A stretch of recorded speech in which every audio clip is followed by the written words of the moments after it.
Kasus kriminal, seorang pria paruh baya di Jember, Jawa Timur tewas ditebas celurit oleh tetangganya. Menurut istri korban, pelaku tiba-tiba marah begitu mendengar suara orang batuk di samping rumah mereka.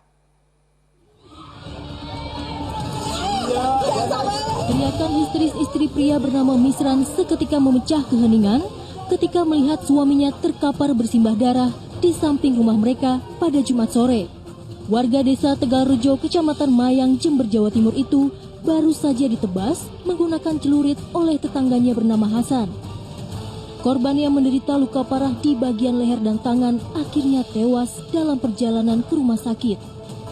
Sementara pelaku terlihat berjalan santai menuju rumahnya yang hanya berjarak beberapa meter dari lokasi kejadian.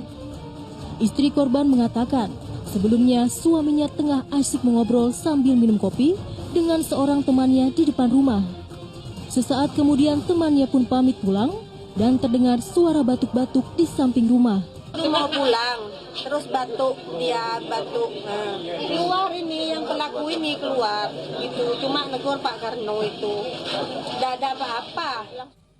Polisi yang menangani kasus ini belum mengetahui motif pelaku dan masih melakukan pemeriksaan. Untuk motif yang lain kami masih didalami.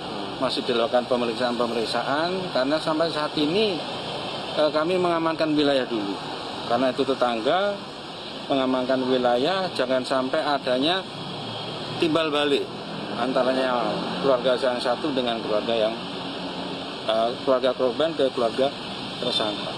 Selain menangkap pelaku, polisi yang melakukan olah tempat kejadian perkara menyita barang bukti berupa celurit yang digunakan pelaku menganiaya korban. Tommy Iskandar melaporkan dari Jember, Jawa Timur.